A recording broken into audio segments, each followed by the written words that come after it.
हरे कृष्णा। वसुदेवं सुतं देवं कंस चाणूरमर्दनम देवकी परमानंदम कृष्णं वंदे जगद्गुरु। मूकं करोति वाचलं पंगु लंघते गिरिम यत्कृपा तमहं वंदे परमानंदम माधवम। सच्चिदानंद भगवान की कृपा से सभी काम होते हैं, अपने बल से नहीं। नमस्कार दोस्तों, मेरा नाम पवन कुमार है और ये वीडियो मैं कल जो वीडियो मैंने डाली है उसके कॉन्टेक्स्ट में, उसके कंसर्न में ये लेकर आया हूँ, क्योंकि कल की जो वीडियो है वो दोस्तों हॉरिजेंटल डल गई, कुछ टेक्निकली रीज़न में नहीं समझ पाया और मुझे थोड़ी कमी महसूस हो रही है इस बात की कि जिस बात को मैं प्रॉपर डिलीवर करना चाहता उसके अंदर कुछ कमी रह गई। तो उसी टॉपिक के ऊपर कि जन्म कुंडली के 12 भावों का हमारे जीवन से क्या संबंध है, जन्म कुंडली के 12 भाव हमारे जीवन के किन किन अहम पहलुओं से जुड़े हुए हैं और उन 12 भावों में कौन से भाव आधारशिला है, इस विषय के ऊपर ये वीडियो है। अब वीडियो को मैं स्टार्ट करता हूँ। दोस्तों, ये जन्म कुंडली के 12 भाव हैं। प्रथम भाव को बोलते हैं, पहले भाव को प्रथम भाव। ये भाव कहलाता है लग्न। इसी तरह एंटी क्लॉकवाइज चलेंगे। ये सेकंड हाउस, दूसरा भाव, तीसरा भाव, चौथा भाव, पांचवा, छठा, सातवां, आठवां, नौवां, 10वां, 11वां, 12वां। जन्म कुंडली के अंदर सबसे मुख्य बिंदु, सबसे मुख्य जो आधारशिला है वो है लग्न, प्रथम भाव। और लग्न के अंदर जो राशि बैठती है उस राशि के स्वामी को बोलते हैं लग्नेश। ये पूरी जन्म कुंडली की आत्मा है, आत्मा। फॉर एग्जाम्पल, राशि चक्र के अंदर जन्म समय पे जो भी राशि उदय हो रही थी, लगन का जो भी निर्धारण हुआ, यहाँ जो राशि बैठी, उस राशि का जो स्वामी है उसका लग्नेश बन गया। उस लग्नेश का जो स्वभाव और तत्व है वही उस जातक के अंदर, वो उस इंडिविजुअल के अंदर होगा। ये बात मैं पहले बता चुका हूँ कि जन्म कुंडली क्या है। जातक का, इंडिविजुअल का जब जन्म हुआ तब तारामंडल के अंदर ग्रह जिन जिन राशियों से, जिन जिन नक्षत्रों से ट्रांजिट हो रहे थे उसको इस चार्ट में दर्ज कर दिया। ये वो है, सब ग्रह अपनी अपनी कक्षा में गतिशील है, वो आगे बढ़ रहे हैं। उस समय के हिसाब से ग्रहों की स्थिति उसमें दर्ज होगी। तो दोस्तों, ये भाव सबसे मुख्य भाव है लग्न, और इसका स्वामी, इस भाव में जो राशि बैठेगी उस राशि का स्वामी है लग्नेश। ये लग्नेश है, ये लगन भाव है, पूरा का पूरा आत्मा। अपनी पिछली वीडियो में मैं ये वाली बात बोल चुका हूं। इस विद्या को समझने के लिए, जानने के लिए इस आधार बिंदु को हमेशा याद रखना कि इतनी बड़ी आकाश गंगा के अंदर, जिस सौर मंडल में, अर्थ प्लैनेट के ऊपर हम लोग रहते हैं, परमपिता परमेश्वर की कृपा से इस प्लैनेट के ऊपर कब भेजना है, किस देश में भेजना है, किस राज्य में भेजना है, किस परिवार में भेजना है, किन परिस्थितियों में जन्म देना है, ये हमारे हाथ में कुछ नहीं है। परमपिता परमेश्वर के हिसाब से हमारा जन्म हो गया जिस घर में होना था। अब हम ग्रहों के चार्ट के हिसाब से अपना जानकारी प्राप्त करने की कोशिश कर रहे हैं। दोस्तों, इस भाव से पता लगता है व्यक्ति का पूरा रंग, रूप, पर्सनैलिटी, सब कुछ, सब कुछ, टोटल आत्मा। ये आत्मा है पूरी की पूरी आदमी के व्यक्तित्व की। आदमी का सब कुछ इसी भाव से पता चलेगा। पूर्व जन्मों के कर्मों के हिसाब से कैसी सोच है, कैसा स्वभाव है, कैसी प्रवृत्ति है, किस तरह के काम करने पसंद करेगा, ये है, डिपेंड करता है इस भाव के ऊपर। ये सबसे मुख्य भाव है। जब राशि चक्र के बारे में बात करूंगा तब बताऊंगा इस भाव के अंदर कौन सी दृढ़ राशियां होती हैं, कौन इस भाव को मजबूत करती हैं सबसे ज्यादा, अग्नि तत्व राशियां। वो मैं जब राशि चक्र के बारे में बात करूंगा अपनी तीसरी चौथी वीडियो में, तब बताऊंगा आपको। तो इस भाव को सबसे मुख्य भाव माना जाएगा, लगन को। अब दोस्तों आगे बढ़ते हैं। सेकंड हाउस और थर्ड हाउस को विश्राम देना है। उसके बाद आ गया फोर्थ हाउस, सुख भाव। सुख भाव से मेरा तात्पर्य है कि जिस बच्चे का जन्म हुआ संसार में आते ही सबसे पहला सुख उसको प्राप्त हुआ अपनी माता का दूध। ये सबसे प्रथम सुख है। उस सुख से लेके अपने जीवन के अंतिम सांस तक जितने भी सुख वो प्राप्त करेगा,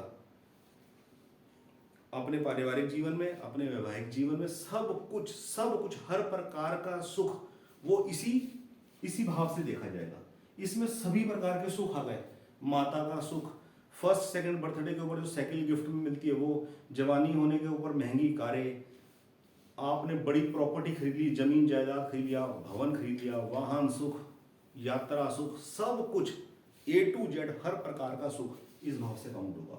ये भाव बहुत मुख्य भाव है, बहुत ही ज्यादा मुख्य भाव है ये वाला। सब प्रकार का सुख इसके अंदर आ गया। विदेश यात्रा यहाँ से होती है, यहाँ देखते हैं, यहाँ ये जब सुख का भाव मजबूत होगा, सब सुख यहाँ प्राप्त होंगे। सब कुछ, अच्छी शिक्षा प्राप्त होगी, अच्छा घर प्राप्त होगा, हर तरह का कन्वीनियंट इन्वायरमेंट प्राप्त होगा। सबसे मुख्य भाव है ये, माता का कंसर्न भाव है। माता के बारे में, माँ से रिलेशन, माता की स्थिति इसी भाव से जानी जाती है। ये सुख भाव है सबसे मुख्य। आत्मा वाले भाव का जो कारक ग्रह माना जाता है वो सूर्य है। सूर्य, जब ग्रहों का स्वभाव और तत्व बताऊंगा तब इस बात को क्लियर करूंगा, लेकिन फिर भी नॉलेज के लिए बता रहा हूं कि लग्न भाव का कारक ग्रह सूर्य होता है। सूर्य आत्मा का कारक है। जितना सूर्य बली होगा, मजबूत होगा जन्म कुंडली के अंदर, इस भाव के उतने ही गुण उस जातक के अंदर पाए जाएंगे। सुख भाव के बाद पांचवा घर और छठा घर, पांचवा भाव और छठा भाव, इसको देते हैं अभी विश्राम। सातवें भाव पे आते हैं। सातवां भाव है विवाह। विवाह से तात्पर्य है कि जातक का विवाह अरेंज मैरिज होगी, लव मैरिज होगी, एक विवाह होंगे, ज्यादा विवाह होंगे, ससुराल की स्थिति क्या होगी, ससुराल वालों से रिलेशन कैसे होंगे, ससुराल विदेश में होगा, अपने देश में होगा, इन सब बातों की जानकारी इस भाव से मिलती है। इस भाव से, इस भाव की स्ट्रेंथ से पता लगेगा इस भाव के क्या रिजल्ट जीवन में रहेंगे, क्या सर्कमस्टांसेस क्रिएट होंगे। इस इनकी परिस्थिति के हिसाब से ऑब्जर्वेशन होती है। इस भाव में कौन सी राशि बैठेगी, उसका स्वामी कहाँ बैठा है, वो कंफर्ट जोन में है कि अनकंफर्ट जोन में है। इस भाव के ऊपर जो भी, जिस भी भाव की बात करें, वो भाव मजबूत होता कैसे मैं बताऊंगा, अगली वीडियोस में बताऊंगा। उन भावों के स्वामी कहाँ बैठे हैं और इन भावों के ऊपर किन ग्रहों की दृष्टि है, शुभ ग्रहों की दृष्टि है या अशुभ ग्रहों की दृष्टि है। 8वें भाव को और 9वें भाव को भी विश्राम देते हैं। 10वें भाव पे आते हैं। 10वां भाव है कर्म भाव। जीवन के अंदर जीवन निर्वाह के लिए व्यक्ति करेगा क्या, कैसे कर्म करेगा। ऐसे कर्म करेगा जिसको करने के ऊपर सबकी तृप्ति होती है, या ऐसे कर्मों में रत रहेगा जिसको करने के बाद दूसरों को अतृप्ति मिलती है, यश मिलता है, प्रतिष्ठा मिलती है या अपयश मिलता है। ये सारे बात के पता इस बात से चलेगा। आजीविका के लिए वो क्या काम करेगा, मेन क्या कर्म अपनाएगा, ये मेन है भाव। इन 4 भावों की सबसे ज्यादा इंपॉर्टेंस है जन्म कुंडली के अंदर। लग्न भाव सबसे मोस्ट इंपॉर्टेंट आत्मा है। आत्मा, ये आत्मा है, ये डीएनए है। सब कुछ इस डीएनए से पता लगेगा व्यक्ति का, उसका टेंडेंसी ऑफ माइंड, उसके इंटरेस्ट, एरिया ऑफ इंटरेस्ट क्या रहते हैं। ठीक है, डीएनए से तात्पर्य है हेल्थ कैसी रहेगी। बाहर का कुछ भी खा पी ले, कहीं का भी पानी पी लिया, कोई हेल्थ को नुकसान नहीं पहुंचता। स्ट्रांग है, लगन मजबूत है, जल्दी बीमार नहीं पड़ता आदमी।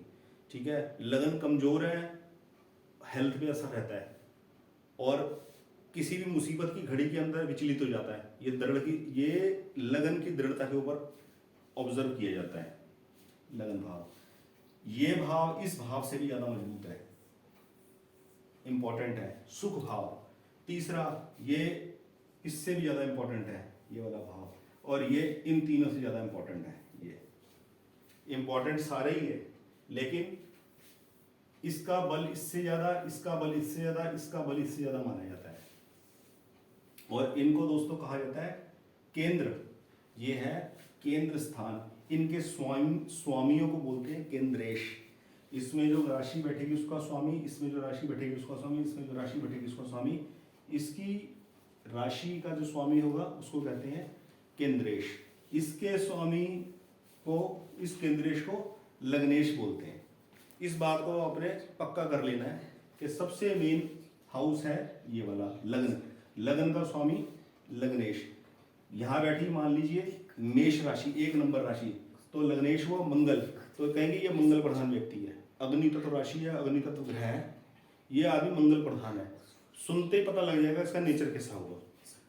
इसमें बैठी मान लीजिए 2 नंबर राशि वृष राशि, स्वामी शुक्र, सौम्य, हम्बल, अट्रैक्टिव पर्सनैलिटी है, शांत स्वभाव का, अंतर्मुखी है, तो उससे क्लियर हो जाएगा ये शुक्र प्रधान व्यक्ति है, उसका इंटरेस्ट लेवल क्लियर हो जाएगा कैसा है।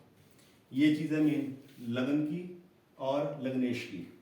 भाव कैसे मजबूत होते हैं ये डिपेंड करेगा, जब मैं ग्रहों के बारे में बताऊंगा कि भाव का स्वामी कहाँ जाके बैठा है, कंफर्ट जोन में है कि अनकंफर्ट जोन में है, और उस भाव के ऊपर उस भाव के स्वामी के मित्र ग्रहों की दृष्टि है या अशुभ ग्रहों की दृष्टि है, शत्रु ग्रहों की दृष्टि है या मित्र ग्रहों की दृष्टि है। यह क्लियर होगा जब हम ग्रहों का स्वभाव और तत्व वाली में वीडियो डालूंगा, सब कुछ क्लियर करूंगा दोस्तों, एक एक चीज क्लियर करूंगा।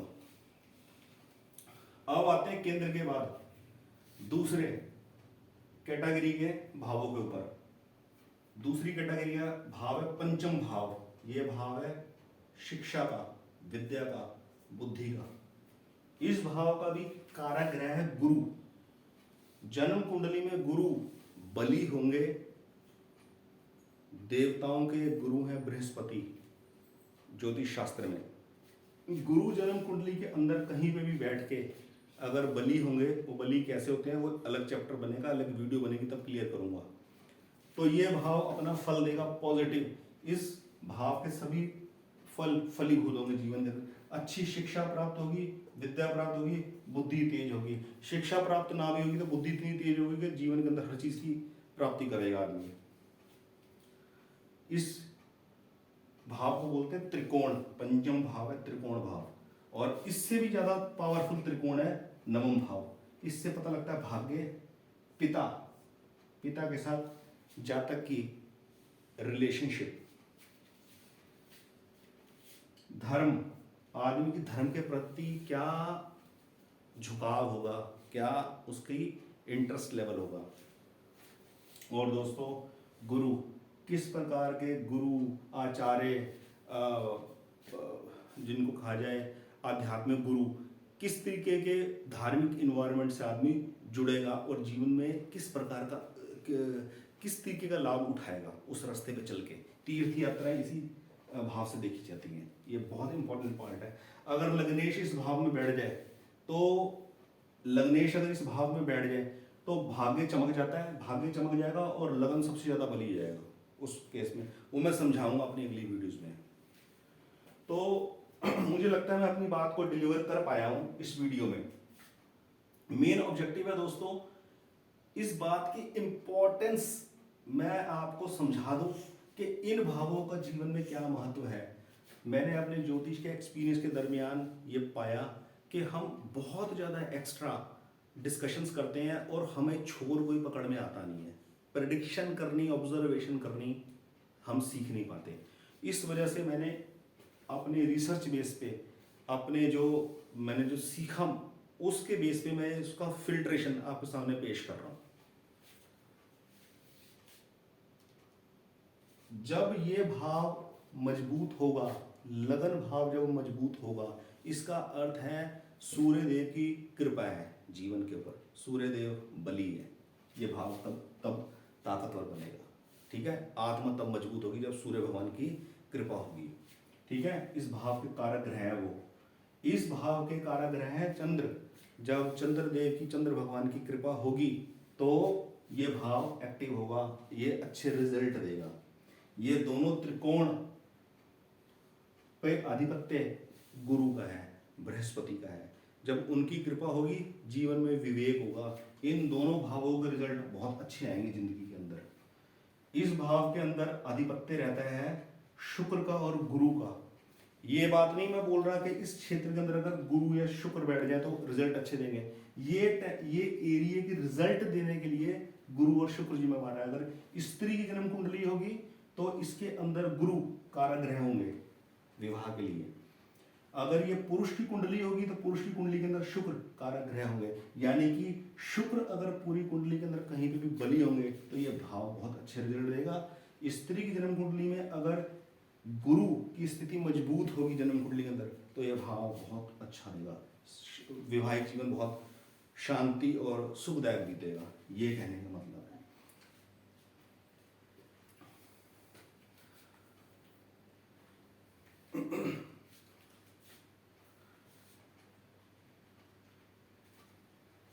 ये दोनों भाव तब मजबूत होते हैं जब सूर्य देव की कृपा होती है। भगवान सूर्य बली होते हैं। बली से मेरा तात्पर्य है, बली वर्ड यूज कर रहा हूँ, ग्रह बली होता है मतलब कि ग्रह मजबूत होता है। ग्रह स्वराशि पे बैठते हैं, अपने कंफर्ट जोन होता है तब मजबूत माने जाते हैं। अपनी मित्र राशियों पे बैठते हैं तब कंफर्ट माने जाते हैं। जब अपनी उच्च की राशियों पे बैठते हैं, ये सब बताऊंगा, तो ग्रह बली माना जाता है। जब बोला जाए कि ग्रह बली है तो इसका मतलब है ग्रह मजबूत है। जब ग्रह मजबूत है तो अपने कंसर्न भाव का रिजल्ट देगा, अच्छा पॉजिटिव रिजल्ट देगा, ये कहने का मतलब है। और दोस्तों यहाँ बात क्लियर करना चाहता हूँ कि ये भाव आत्मा है, व्यक्ति की आत्मा है भाव। सूर्य देव इसके अधिष्ठात्री देवता है, यानी कि इन भावों के ऊपर उनका आधिपत्य है। भगवान सूर्य प्रसन्न है जीवन में, आत्मा का स्तर ऊंचा होगा। जीवन में झूठ बोलने से इस भाव का लॉस होता है। जीवन में हम जो छोटी छोटी बातों पे झूठ बोलते हैं उससे इस भाव का लॉस होता है। सत्य का साथ देने से जीवन में मुसीबत तो आती है। आज के समाज में बोलते हैं अरे क्या रखा सच बोलने के अंदर, यानी सच बोलो और मुसीबत मोल लो। लेकिन जितना मैक्सिमम जिंदगी में सच बोल सको ना, जितना सच के साथ खड़े हो सको, सबसे सही रास्ता है वो जिंदगी का, और उससे ये भाव मजबूत होता है। ये गारंटी है, जो सच के साथ खड़े वाला आदमी होता है ना, उसका सामना करना मतलब कि कई बार भारी पड़ जाता है बड़े बड़े आदमियों को। ये सच बात है, अपनी जिंदगी के अंदर प्रैक्टिकल आप करके देख लेना और आपको पता भी होगा। मेरे को कोई खास बात बताने की जरूरत नहीं है।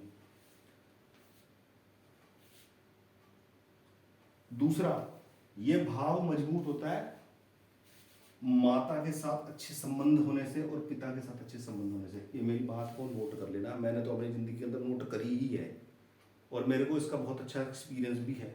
इसलिए इस बात का जितने भी मेरे से कम उम्र के बच्चे इस वीडियो को अगर देख रहे हैं और उनका इंटरेस्ट एस्ट्रोलॉजी में है तो वो इस बात का फ़ायदा उठाएं।